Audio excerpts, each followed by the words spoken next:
Good morning, Vietnam. I asked the artificial intelligence to draw me a perfume called Mediocrity. And no matter how much I tried, how many times, it never write mediocrity, It never. And this is like the funny one that was shown to me, the one that I picked.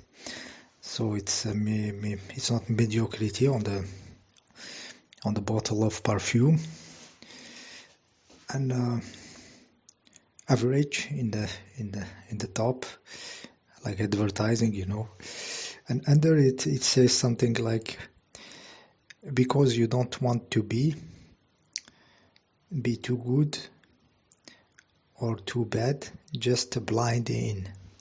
Okay, I find it very funny, how this stuff comes, from this artificial intelligence. Basically how this artificial intelligence work,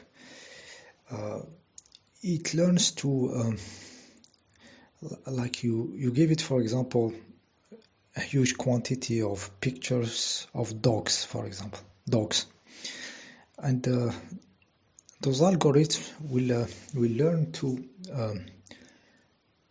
dismantle those images till they are not recognizable. They will try to make them and destroy them. Basically, destroy those pictures, makes them not dogs anymore, to the maximum. Okay.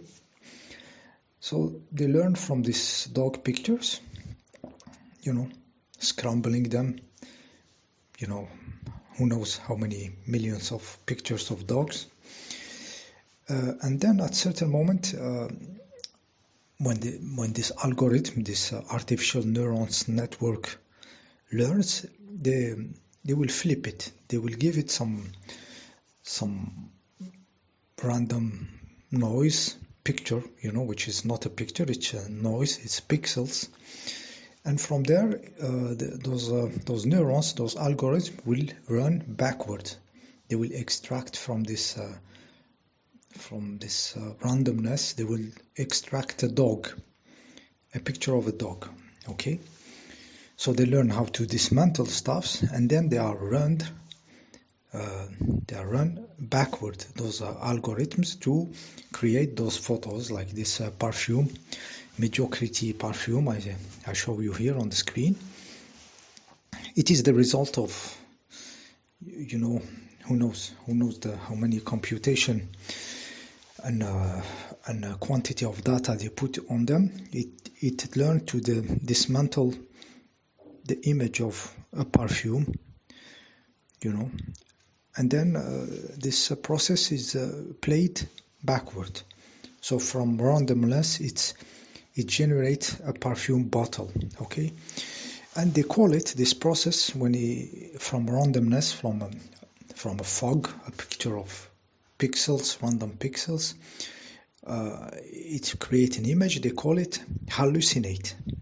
So the artificial intelligence hallucinate a dog, or hallucinate a bottle of a perfume. Okay, really, it's the technical word they use.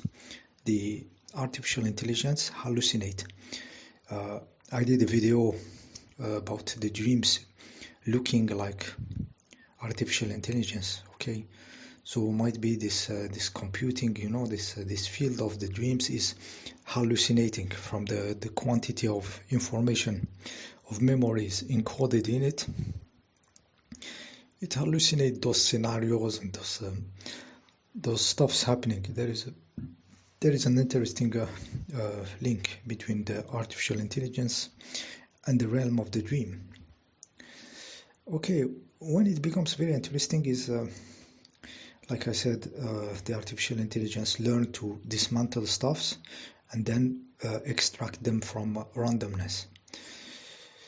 So the very big question is where this randomness is coming from. Where this randomness is coming from. Who is generating this fog? This random pixels, from where the artificial intelligence will extract a dog hallucinate a dog or hallucinate a mediocrity perfume, you know, where is the random coming from? The field of producing randomness is a big field of science. Many science are trying to find techniques to create real, genuine randomness, okay? This is very important, guys, because, for example, when you study the effect of the consciousness on the reality, there will be some random falling, you know, small balls falling, you know, and they will ask somebody to make them fall more to the left or more to the right, you know, randomness, and the consciousness trying to bend the reality into one direction or into another, you know. So randomness is very useful in all the fields of science, in cryptography, in anything. Like I said, in the field of studying consciousness, they will put some balls falling, you know, and many lines they can follow, and the subject will try to make them fall, let's say, to the right, for example. Okay, so randomness is needed, and in this case, it is here by the falling of small balls, you know, in this maze, you know, so you don't know if it's going to go left or right, you know, and the consciousness will try to make them go there or this, and they will study how much it is going left or right. Is the consciousness really having an effect? Okay. So where I'm going, I think you guess it. If this artificial intelligence is fed with truly randomness, for example, an electromagnetic noise or something, which is related to the reality, it will seem that this artificial intelligence is giving us something specified for us, like it is trying to communicate. You know, while in fact it's not really the artificial intelligence that is communicating. It's this randomness between brackets. It's the field of electromagnetic noise or something, which is subject to the retrocausality. It is subject to the effect of consciousness.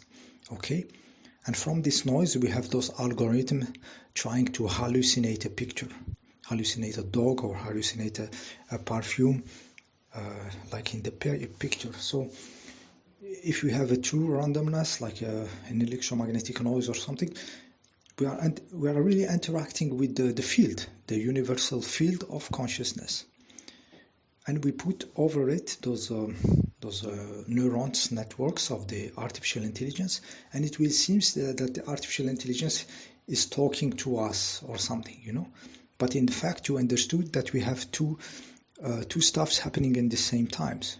We have the fields of science of those neuronal networks and artificial intelligence, and the field of randomness, another field of science, getting together and giving us something which is now in relationship with the field of consciousness. But no one is knowing that. The people working on artificial intelligence don't understand it because they just train neuronal networks, and the people who create randomness, they just try to create randomness. They don't know that randomness is affected by consciousness or by retrocausality, you know, by the universal field of consciousness. So nobody's knowing what's happening. Okay, so you might be witnessing some stuffs which nobody is understanding, nobody intended to happen, you know. Nobody intended that those neurons will hallucinate pictures from randomness, which is electromagnetic noise extracted from the realities that therefore subject to the consciousness and the retrocausality, you know, and all this phenomena of time and everything, and from there pictures are extracted. And in this case, artificial intelligence seems alive, you know. It feels alive, but it's not really the artificial intelligence which is alive, but it's the field in itself, the field that provides randomness, this noise.